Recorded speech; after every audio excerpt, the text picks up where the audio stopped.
வணக்கம் நண்பர்களே. சமீபத்தில் ஒரு செய்தி பார்த்தங்க.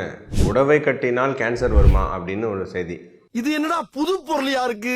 பேசிக்காக கேன்சர் அப்படிங்கிறது ஏதோ ஒரு இடத்துல க்ரானிக் இன்ஃப்ளமேஷன், ஏதோ ஒரு காயங்கள் இருந்துக்கிட்டே இருந்ததுன்னா அந்த இடத்துல கேன்சர் நிறைய சமயம் உருவாகும். உதாரணத்துக்கு போட்டிங்கன்னா, உங்களுக்கு புகையில மின்னுட்டே இருக்காங்க, வாயில் கேன்சர் உருவாகும்.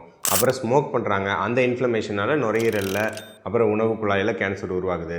அப்புறம் நிறைய பேத்துக்கு க்ரானிக் அல்சர் இருக்கும், அல்லது ஈசோஃபேகஸ்ன்னு சொல்லக்கூடிய உணவு குழாய்க்கு பார்த்திங்கன்னா இரிட்டேஷன், ஆசிட் ரிஃப்ளெக்ஸ் இருக்கும். அது புண்ணு ரொம்ப நாள் இருந்துச்சுன்னா அந்த இடத்துல அல்சர் வரும். அந்த மாதிரி தாங்க இது. அதாவது ஒரு இடத்துல ரொம்ப டைட்டாக நாம் ஒரு ஆடை நம்ம உடுத்துகிறோம் அப்படின்னா, அது புடவையாக இருக்கலாம், பெண்களுக்கு பாவாடையாக இருக்கலாம், அல்லது ஈவன் ஆண்களுக்கு அது தோத்தி கேன்சர்னு கூட சொல்கிறாங்க, வேட்டியாக இருக்கலாம். ஏதோ ஒன்று, ஒரு ட்ரெஸ்ஸு ரொம்ப டைட்டாக இடுப்பில் போடுறாங்க.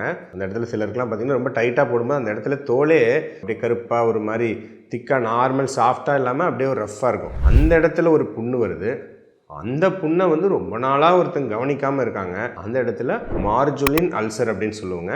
இது ஒரு வகையான ஸ்குவாமஸ் செல் கார்சினோமா அப்படின்னு சொல்லுவோம். இது ஒரு வகையான கேன்சர். ஸோ இந்த மாதிரி ஒரு கேன்சர் அந்த இடத்துல வரத்துக்கு மிக மிக அரிதாக வாய்ப்பு இருக்குது. உடனடியாக புடவை கட்டினால் கேன்சர் வரும், அப்படி தோத்தி கட்டினால் வேட்டி கட்டினால் கேன்சர் வரும் அப்படின்னு போட்டு உங்களுக்கு அப்படியே பீதியை கிளப்புறாங்க இந்த மீடியாக்காரங்க. ஐயோ, புதுசா கிளப்பி விடுறாங்களே.